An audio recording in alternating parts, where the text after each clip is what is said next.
Peraí, deixa ele fazer o barulhinho primeiro. Deixa eu fazer o barulhinho chato primeiro aqui.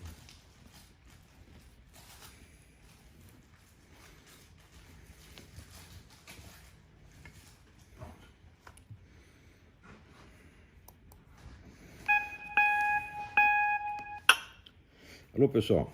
Na última aula eu expliquei alguma coisinha sobre a teoria do signo, mas eu acho que eu fui muito breve e hoje eu gostaria de detalhar alguns aspectos que eu ali só toquei superficialmente. O primeiro é o seguinte: na teoria do signo nós sabemos que existe a distinção entre o signo, o significado e o referente. O signo é evidentemente um elemento visual ou acústico, né, que serve para substituir no seu pensamento, substituir e indicar algum significado. O significado é um conjunto de outros signos, em geral palavras, que explicam a intenção com que o signo foi usado, né? O significado que o falante está atribuindo ao signo. E por fim existe o referente, que é a coisa, o fato ou situação do mundo real a qual aquilo se refere. Então, por exemplo, se você pega a palavra vaca, é um signo. Você pega a definição de vaca, que você encontra no dicionário, é o significado. E o referente é uma vaca real que você vê no pasto. Ora, essa vaca real não é uma palavra, ela mesma não é um signo e nem um significado, ela é uma terceira coisa. É um elemento extraverbal. Não é isso? Esse elemento extraverbal, como qualquer outro, ele não vem com a sua expressão verbal pronta.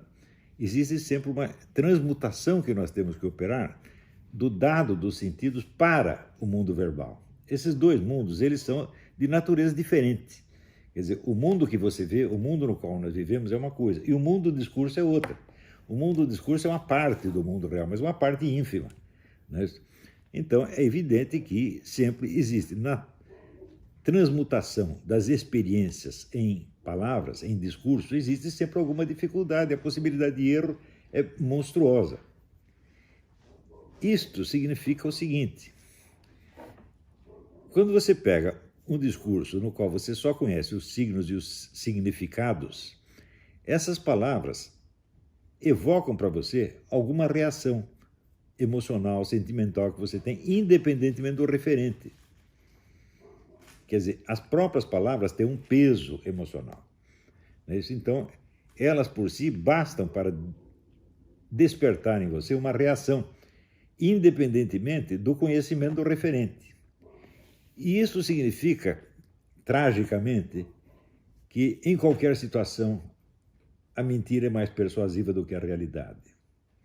Porque o discurso da realidade depende do referente. E se você não tiver o referente, então você vai seguir um discurso só de signo e significado. Se você pegar, praticamente, eu tenho ouvido muito discurso de deputados e senadores, né, petistas, psolistas, etc, etc. Aquilo é tudo totalmente desprovido de referente, aquilo não se refere a nada. São apenas palavras que provocam reações, palavras que despertam sentimentos. Não precisa buscar o referente e transmutá-lo em discurso. É muito menos trabalhoso. Se você está falando uma mentira, o cara está falando, se você está falando a verdade, o cara está falando a mentira, então é o seguinte: tão logo ele produziu a expressão verbal, o serviço dele está terminado. O seu não está, porque você vai precisar buscar o referente e mostrá-lo de alguma maneira. De alguma maneira que em si mesma não é verbal, embora possa ter uma expressão verbal.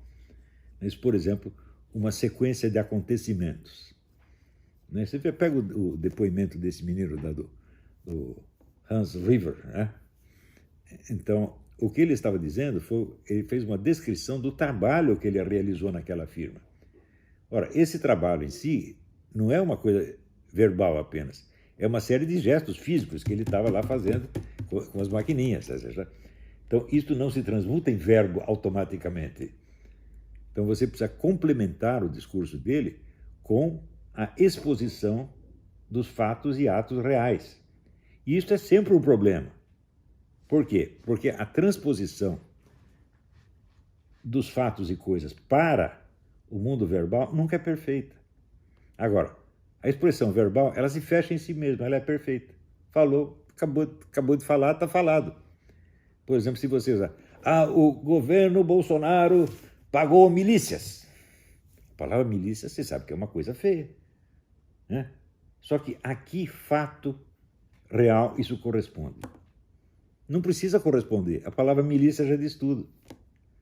Está entendendo? Então, a mentira tem esse privilégio. Por isso é que é mais fácil você mentir do que você desmentir a mentira. É sempre mais fácil. Não é isso? Então, a mentira, evidentemente, ela, num primeiro instante, ela leva uma tremenda vantagem. Ela não precisa do referente. O efeito verbal, por si, produz o resultado desejado. Né? Outro dia eu vi um post de uma dessas deputadinhas xingando o governo do Bolsonaro de 1000 coisas. Se você perguntar para ela, me dê um exemplo concreto de cada uma dessas coisas que você disse, ela não pode, ela não tem, mas também não precisa, porque o efeito já está desencadeado. Aquelas palavras por si já funcionam. Leiam o meu artigo, Palavra Gatilho, vocês vão ver como é que isso funciona. Não é isso? Então, também acontece o seguinte, que graças a isto, existe no mundo da discussão intelectual um problema gravíssimo. Há pessoas que leem, estudam e tudo que elas fazem é comparar textos com textos. Elas não vão para o referente. Um exemplo é o seu Carlos Nogueira. Tudo que ele faz é comparar o texto que ele está lendo com aquilo que ele leu em Santo Tomás de Aquino ou na doutrina da igreja. Ele compara texto com texto.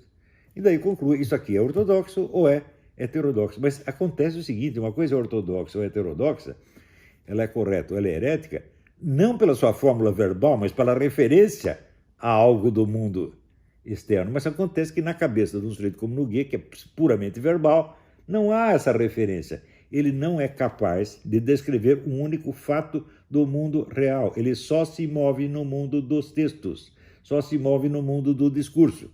E é evidente que, para ele mesmo, isso é enormemente persuasivo. Né? Então, por exemplo, um dia eu usei a expressão, né, odeio religião. Né? Daí ele disse, tá vendo? Ele tem que pedir desculpa por isso, antes de odiar a religião. Tá, é claro que... Qual é o referente disso aí? O referente é um conjunto de fenômenos que, na sociedade brasileira atual e real, levam o nome de religião. Né? E não a religião interpretada no seu sentido idealístico mais perfeito. Então, para o católico, fiel católico, o que é a religião? A religião é, o catolicismo é a religião revelada por nosso Senhor Jesus Cristo. Agora, se eu falo a palavra religião, não neste contexto, não no contexto doutrinal, mas no contexto social, eu estou me referindo a milhares de coisas que levam o nome de religião. E que pretendem ser respeitáveis porque se recobrem desta palavra. Você pode até fazer a religião do Satanás. Aqui nos Estados Unidos não tem. Tem a religião do Satanás, é uma religião oficialmente existente, você tem que respeitar. Tá certo? Então, é aquele... Né? Tinha aquele frade que fazia confraria, né, do repolho, confraria esotérica do repolho místico. Isso aí seria a religião. Né? Então, qualquer pessoa que leia normalmente, isto é, com uma referência de fundo ao referente, entende o que eu estou dizendo. Mas o Carlos Nogueira não entende. Porque para ele só existe signo e significado. Então, se você diz que você odeia a religião, a palavra religião significa substantivamente o fenômeno religião na sua realidade. Vocês estão entendendo? Acontece que no Brasil hoje são milhares de pessoas que leem assim. Vivem num mundo exclusivamente verbal. Não têm a capacidade de examinar o fato, a coisa, e fazer a transmutação. Essa transmutação, vamos dizer, da experiência sensível, real, em palavras, é uma das coisas mais difíceis que existem no mundo. Por que nós admiramos os poetas, os grandes escritores? Porque eles sabem fazer isto. As outras pessoas só sabem expressar em palavras o que já foi expresso em palavras. Eles leem o texto, copiam o texto, adaptam o texto para outra situação, mas não tem aquela, vamos dizer, vivência real da coisa concreta transformada em palavra. Isto é próprio dos poetas, dos grandes escritores, só eles sabem fazer isto. E cá entre nós, eu sou excelente escritor, eu sei fazer isso. Eu sei pegar coisa que todo mundo está vendo e ninguém consegue dizer, e eu consigo dizer. A função do escritor é isso, dizer o que os outros não conseguem dizer. Agora, me mostre uma única coisa do mundo real que esse seu Nogueira Tem observado e expressado. Não tem nenhuma. Só tem texto, comparação de texto com texto. Então, o cara está num mundo que é assim, que é totalmente fictício, onde as palavras não têm referentes. E não é só ele. Se você pegar a nossa esquerda inteira, é assim. O mundo inteiro do seu Júlio Sonzero é assim. O mundo inteiro de todos esses anti-Olavetes é assim. É só palavra gatilho, gente. Então, se diz que um sujeito é herético, eu digo, bom, peraí, no que consiste exatamente a heresia? Que eu saiba, existe uma distinção fundamental que a igreja estabelece entre heresia material e heresia formal. Heresia material é quando o sujeito errou em alguma coisa, ele explicou alguma coisa achando que a doutrina da igreja era aquela, sob esse ponto de vista, sob esse aspecto, e não era. Ele errou sem querer. Isso não é uma heresia formal, ele não pode ser condenado por isso, ele é apenas chamado para se corrigir. Agora, quando é heresia formal, quer dizer, ele quis desmentir a igreja, ele quis propositadamente vender como doutrina cristã algo que se opõe ao ensinamento da igreja. Isso é heresia. Ora, nem esta distinção tão óbvia, os nossos amigos, nossos fiscais da ortodoxia ali levam em conta, nem isto. Segundo, quando há, vamos dizer, um risco de heresia, a primeira coisa que o observador tem a obrigação de fazer é se dirigir pessoalmente ao suposto herege e conversar com ele para que ele expresse qual foi a sua real intenção. Ou seja, para você não tomar a fórmula verbal como se fosse definitiva. O cara pode ter dito uma coisa de um jeito, mas ele quis dizer uma outra coisa que você não entendeu na primeira. Eles não fazem isso, eles não têm essa precaução. Eles pegam, o Olavo disse, odeia a religião. Pronto, está feito. Ele toma a expressão verbal como se fosse uma referência substantiva, quando isso não é uma referência, apenas um significado. O referente é outra coisa. O referente está colocado para além do discurso. O referente é um fenômeno sociológico chamado religião. Agora, se ele acha que odiar a religião é tão bonito, é tão feio, então ele deve achar bonito amar a religião. Neste mesmo sentido. Você tem que amar todas as religiões, então. Você tem que amar tudo que vem sob o nome de religião. Ora, você usa, na conversa humana, nós podemos usar a palavra religião para significar uma coisa ou para significar outra. Religião pode significar, né, a palavra de Deus, a revelação direta, e pode significar um fenômeno sociológico, que são milhares de pseudo-religiões.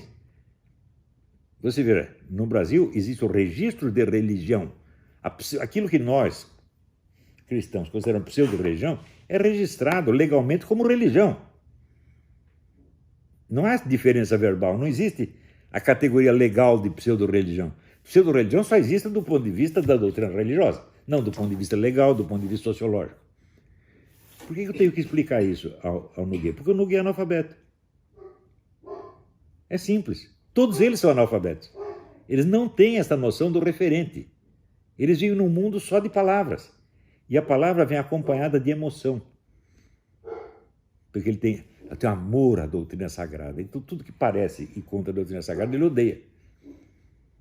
Ele diz, mas escuta, peraí, como é que você vai fazer uma comparação entre o discurso humano e o discurso divino? Você acha que é fácil? Se eu escrever alguma coisa, é algo que o Olavo de Carvalho pensou.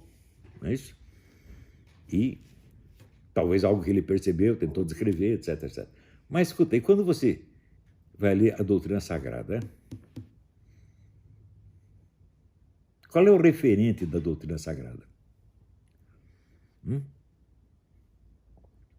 O que a doutrina sagrada está falando sobre Deus é o referente, não é isso? Mas quem está ditando a doutrina sagrada? O próprio Deus. Então, o discurso de Deus é parte do referente. Estão entendendo? Ele é uma ação real de Deus no mundo real, ele não é só verbo. Por isso que a Bíblia começa, no princípio era o verbo. Que verbo era esse? Eu falo. Os verbos, eu uso um milhão de verbos e nada começa, porra. Eu falo aí, faça-se a luz e a luz continua apagada. Não é assim?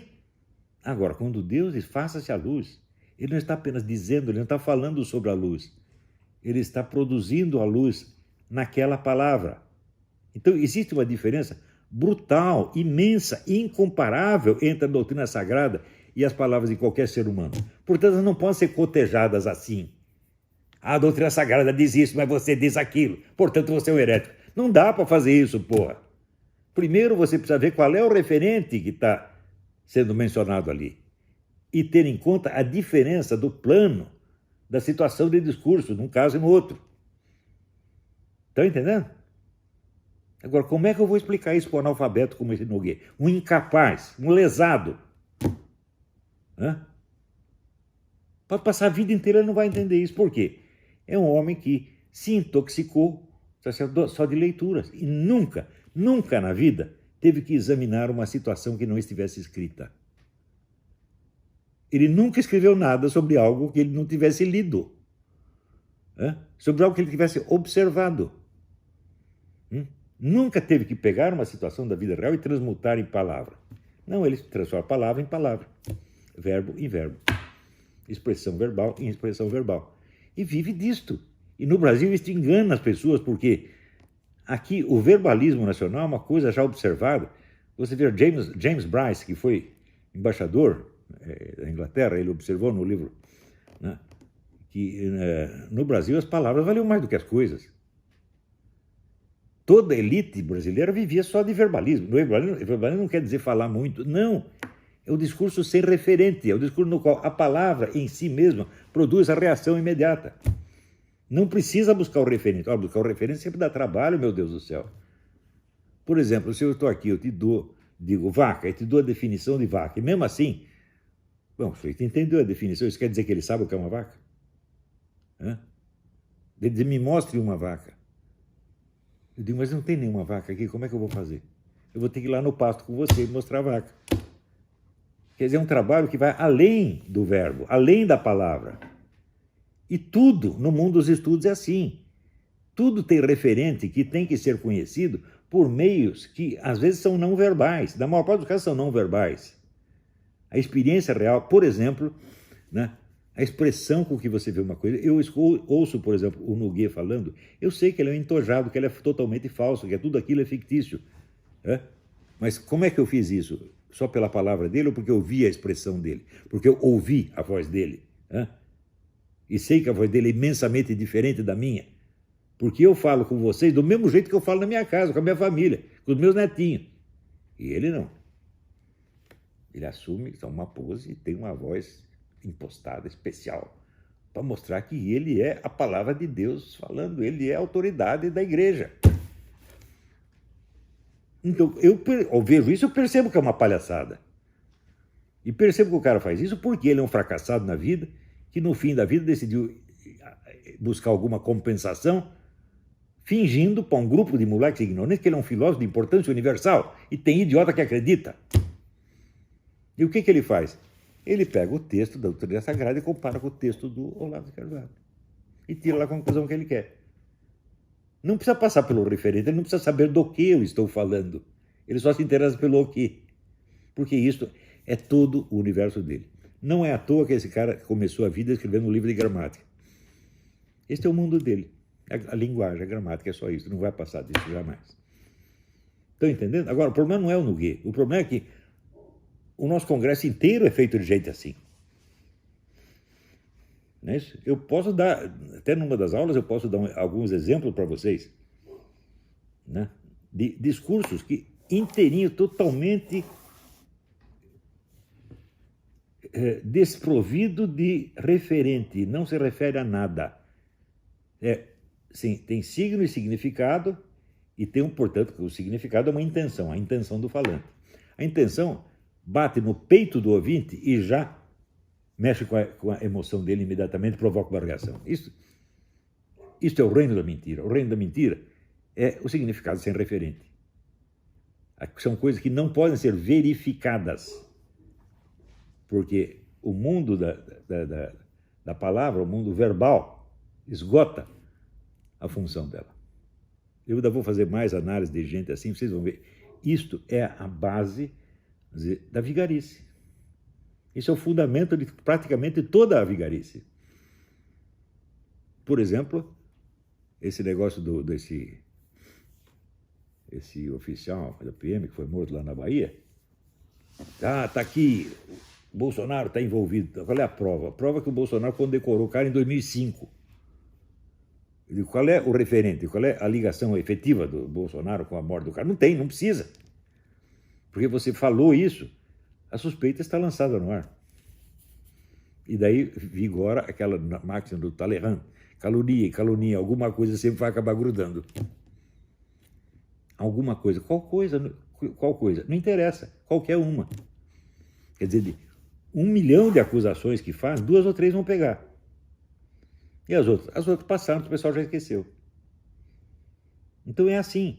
A técnica que o PT usa contra o Bolsonaro é a mesma que esse canalha desse Nogueira usa contra mim. A mesmíssima.